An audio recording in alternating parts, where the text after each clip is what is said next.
We all know the formula. Phineas and Ferb build something that defies physics, Candace tries to bust them, and one of Doof's innators erases the evidence the second Linda turns around. Rinse, repeat. Why don't you come in for snacks? Why don't you come in for some snacks? Oh, there you are, Perry. Oh, there you are, Perry. The show's formula is so well known that most of the characters in the show have caught on to it. I'm gonna bust my brothers to my mom, and I'm gonna fail! The pattern is that they disappear after... Candace! And a lot of its best episodes use it as a shorthand or twist things completely on their head. But what would happen if Candace was actually able to bust her brothers? Well, she actually has a few times in the show. And it's nearly destroyed their entire world. Remain seated, please. Permanecer sentados, por favor. So in order to answer this question, I think first we need to answer two related questions. Why does Candace want to bust her brothers? And does Linda already know? Well, first and foremost, while Candace thinks they're kind of a nuisance and a bother sometimes, she undoubtedly loves her little brothers, so we know she's not trying to bust them out of hate or spite or anything. So then, is it the opposite answer? Is she doing this because she loves them and wants to keep them safe?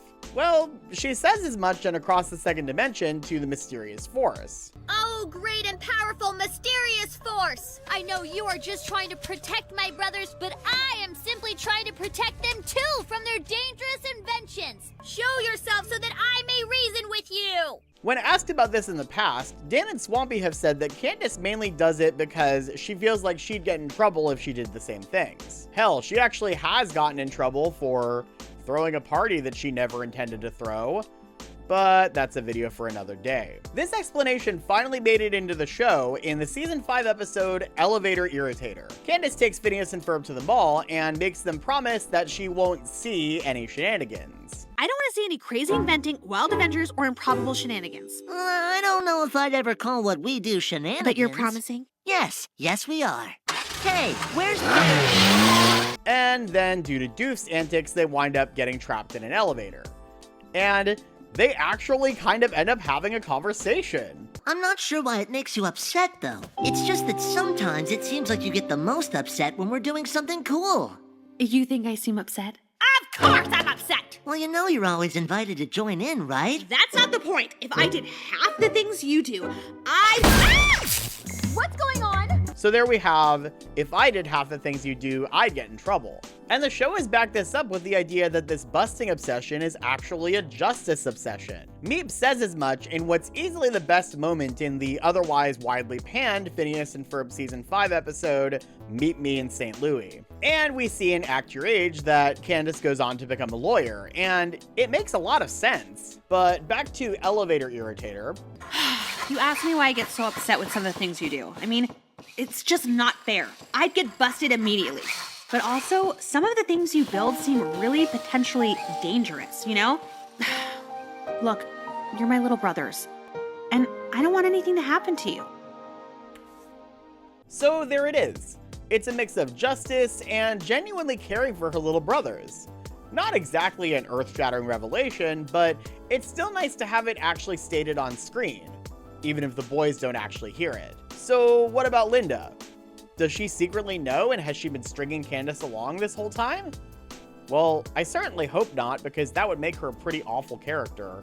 But this has become a fairly popular fan theory, which isn't surprising because this is the internet, and we can't ever just take what the show gives us at face value. Having said that, it does become sort of unbelievable that nobody else has thought to bring up what the boys have been doing in passing. Because the entire town of Danville knows about Phineas and Ferb's inventions.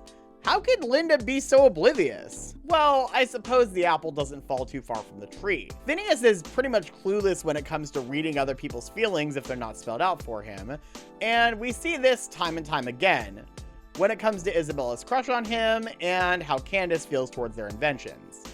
Phineas absolutely adores his big sister and his mom, and would never intentionally do anything to upset either one of them. This is the emotional core of Candace Against the Universe, where Candace vents about how miserable she is, and Phineas feels absolutely horrible and wants to do anything he can to fix it. And in Elevator Irritator, Candace has to find a loophole in the promise she made them make so that they can actually escape the elevator.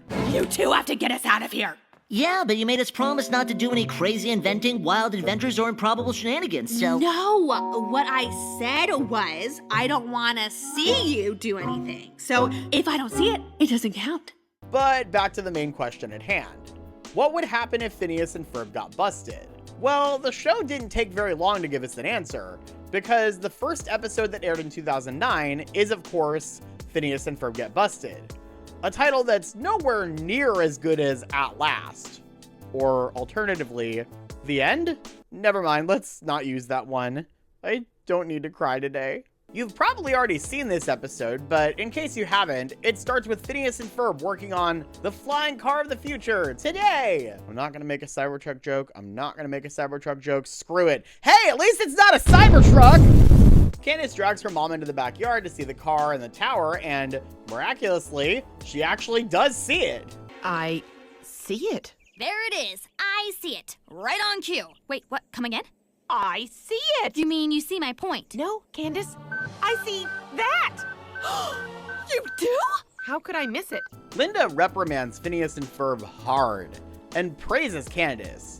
In the process, she says that she's been writing journals with an eye towards stand-up comedy, which might be where that one edgy fan theory came from.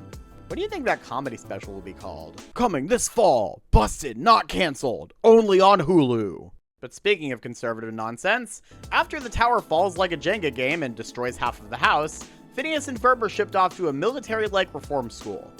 But before long, Candace realizes that she misses her brothers and wants them back. And so she and Jeremy take the flying car of the future today to break them out.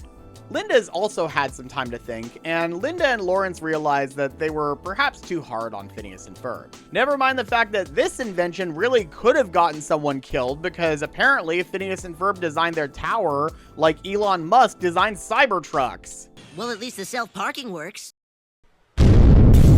Anyways, Candace and Jeremy successfully break Phineas and Ferb out, and Candace is able to restore their creativity in what's probably the most emotional moment in the series so far. Listen to me, guys. Forget everything they told you. Creativity isn't bad. It's the best thing about you. You two can do anything. And that's why I've always been secretly proud to be your older sister. What have I done? What have I done? Hey, Ferb, I know what we're gonna do today. Yes, they're back. But ultimately, it doesn't matter because the whole thing was a dream.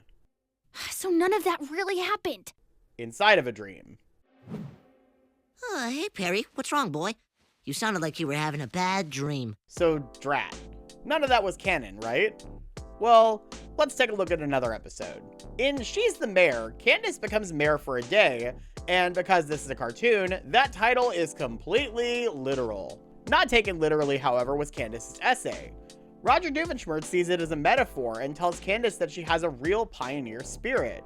Oh, that's great. I've been rushing home all summer long for a metaphor. Phineas and Ferb hear this and are inspired to build a town using only pioneer tools. Candace goes mad with power and makes a bunch of nonsensical, self-serving laws that only suit her whims. This episode came out in 2010, by the way. But Candace didn't do this to avoid jail. She wants to put her brothers in jail. Or rather, have them grounded. I just realized, I, like so many other elected officials, have forgotten the very promises I made that got me into office in the first place. So she rounds up the media and escorts her parents home to see the pioneer town, which Phineas and Ferb finish, exhausted, and they go inside to play video games. I love little moments like this where the show reminds us that these aren't just kids after all. Candace is successfully able to get her mom to see the pioneer town, and Phineas and Ferb are actually about to get in trouble, but because Roger spent the day off playing golf with his brother, there's a good chance it could tear apart the very fabric of space-time, possibly even destroy the universe. But, I mean, golf, geesh, totally worth it. What do you say we amp this up a little? What, are you out of your mind? Everything gets reset with someone else winning the essay contest. I was robbed. But there it is. A pretty canon example that Linda would be absolutely furious if she found out, right? Well, not so fast. First of all, I think the Pioneer Town is a bad example because, as all of them mention, they actually did get injured doing this. Yes! Complete with hitching posts And snake bites. and deer ticks. And various sores I'll be nursing for months. Yep, it took a whole lot of toil, pain, sweat, and hard work to build this town. We should be proud. Let's never do that again. Agreed. It's one of the smaller scale things they've done, yeah, but it's also super dangerous. Go figure. Life expectancies were way lower back then, and people rode boulders to work. But they also had some really incredible cinnamon bread. But let's go back to Phineas and Ferb get busted. Yeah, it was a dream, but I think we can treat it as something of a premonition. Like a G-rated Final Destination movie. Phineas and Ferb may have all the permits figured out, but Linda doesn't know that right off the bat. And she's understandably worried for their safety. But given time to process it, I think Linda would quickly come to realize that this is just who Phineas and Ferb are. And we have evidence of what happens when you try to suppress that. Are we done here, Belsheath? Yes. Phineas, go! I shall If we hadn't been able to invent something soon, I was going to scream. They're two incredibly talented and creative kids who love having fun and seizing the day. And you wouldn't change a thing about them. The Smile Away Reformatory School was the stuff of nightmares as a kid. And I think the only reason why I wasn't more disturbed by it as a kid was because I knew this was all happening inside of a dream. That, and while the sergeant is no nonsense and intimidating, Clancy Brown still gets some funny moments throughout. This is also actually one of the only episodes in the show's original run without a Perry and Doofenshmirtz story, the other one being Ferb TV. And of course, more recently we had Space Adventure. The military school trope is obviously nothing new, and the show does play up the absurdity for the sake of comedy, but ultimately, the goal here is to literally break their spirit and make them conform to what society expects of them. And this is often what happens to neurodivergent kids like Phineas and Ferb who don't fit into those kinds of boxes in real life. And if you're surprised that I'm taking an opportunity to talk about neurodivergence, hi, welcome to the channel! Yes, I do think Phineas and Ferb are autistic. Even if this was never intended, I think it explains a lot of the way they act. Obviously, they're both incredibly smart and mechanically inclined. Those aren't inherently traits of autism, and savant syndrome is often incorrectly thought to just be a part of being autistic. Still, Phineas especially checks a lot of those boxes by not having the best understanding of various social situations, as well as strong hyperfixations that often lead to whatever the day's plans are. And sometimes they're just completely random. Like the time Phineas wanted to add a bunch of Bulgarian folk dancing elements to their skateboarding supersuit. What, you think we should have more Bulgarian folk-related elements? Oh, less. Less Bulgarian. Okay, wow, I thought we were on the same page, but no, it's cool, whatever. Phineas's hyperfixations burn hot and fast, and then it's on to the next. Candace can also be read as autistic, since she tends to hyperfixate just as hard as Phineas on things. Be it whatever band she's into that episode, or anxiety spiraling about Jeremy. Mom, I don't freak. Oh my gosh, the square root of soon is never. Not to mention her own social awkwardness and lifelong interest in Ducky Momo. Oh yeah, and according to the Broken Karaoke from 2023, where it's clearly not Ashley Tisdale as Candace, I think Candace does officially have an anxiety disorder. And then there's her strong sense of justice, her busting obsession. It's been a recurring theme in the Meep episodes. In Book Flub, we see Linda enlist Candace's help to bust one of the other moms in her book club for cheating and just watching the movie. And in the Locker Diaries shorts, Candace even becomes hall monitor at the middle school for some reason. And this includes busting kids who aren't Phineas and Ferb. And remember when I said the apple doesn't fall far from the tree? Linda has like 5 million different hobbies, and I know from a writing perspective that a lot of these are just various reasons to get her away from the house, since just having her go grocery shopping in every episode would get repetitive. But it also reads like she also has tons of random interests and hyperfixations. Thanks, Vivian. See you Tuesday for totem pole carving. And I mean, their dad is literally played by Richard O'Brien. You can't tell me that the Flynn Fletchers aren't all neurodivergent when their dad is literally the creator of the Rocky Horror Picture Show. Candace? Phineas! Candace! Isabella! Ferb! Candace! Phineas! Candace! Isabella! Ferb! Candace! Phineas! Enough! They're all strong allies too. We've had multiple episodes where Linda has been in full-blown Candace mode. As mentioned previously, we had Book Flub, where she enlists Candace's help to bust Addison's mom. There was also What Do It Do, where Linda wanted Lawrence to come see the Doofenshmirtz-inator that crash landed in the yard. Which is also funny when you remember that Lawrence actually does know about what Phineas and Ferb are up to a lot of the time, as established all the way back in season 1. Are you aware the boys have a monster truck in the backyard? Honestly, you're as bad as Candace. And he doesn't have a problem with it. So not only does Linda apparently never hear through the grapevine that Phineas and Ferb have done something extraordinary, but she wouldn't even believe Candace if Lawrence corroborated with her. Linda thinks they both just have wild imaginations. She knows that they helped their dad throw a Love Handle concert in their backyard for their wedding anniversary. And she asks them to put on a finale for the block party in Love at First Bite. But she still just doesn't buy that they're actually doing anything when Candace says that they are. So if we're treating Phineas and Ferb get busted as a premonition, then the answer is fairly straightforward. The boys would briefly get sent to reform school, everyone would want them back, Candace would break them out, and she'd be able to snap them out of it. However, there's one more episode we haven't looked at for an answer. Phineas and Ferb's Quantum Boogaloo. In this episode, Phineas, Ferb, and Isabella need a tool that can fuse wood and steel at a molecular level. And so they go 20 years into the future, which, if we're going off of the episode's air date, would be the futuristic year of 2029. Ooh, what kind of technology do we have in 2029? Hey, mobile homes, flying cars, jetpacks. The presence of a young Phineas and Ferb reminds an adult Candace that there was a time machine in the museum. So she takes it back to the day they built the roller coaster and is successfully able to bust them. Oh my stars! Phineas and Ferb made that? It's horribly unsafe and dangerous! Hello? Police! Fire department! Army! Air Force! Marines! Anyone! Save my son! Of course, future Candace clearly didn't pay attention during Avengers Endgame because she thinks that she can just return to her own present without at least creating any branching timelines. Or at worst, a horrifying dystopian alternate reality. Let's see which one she lands in. How time travel works in this series is a whole separate can of worms, especially if we're including Milo Murphy's Law in that conversation. So without getting too into the weeds, Candace returns to the future and finds out that Phineas and Ferb being busted actually caused a domino effect that resulted in Doofenshmirtz becoming emperor of the tri-state area. Who the heck is Doofenshmirtz? What do you mean, who the heck is Doofenshmirtz? At the very least, he's your friend Vanessa's dad. Ferb, look, it's Vanessa's dad. You remember him. Anyways, that part would probably not always happen in universe. It was a specific set of circumstances that led to that happening. But I want to focus on what future Candace finds out here. 2 local boys were caught building and riding a dangerous roller coaster. The rightful reaction by concerned parents groups was to stop all creativity in young people before someone got hurt. Eventually, children themselves were child-proofed and stored away until adulthood. So, depending on the scale of the invention, it's possible that Phineas and Ferb getting busted would set off a national or potentially international parental panic where children themselves are child-proofed. Now, obviously, most animated shows are gonna be pro-creativity and imagination.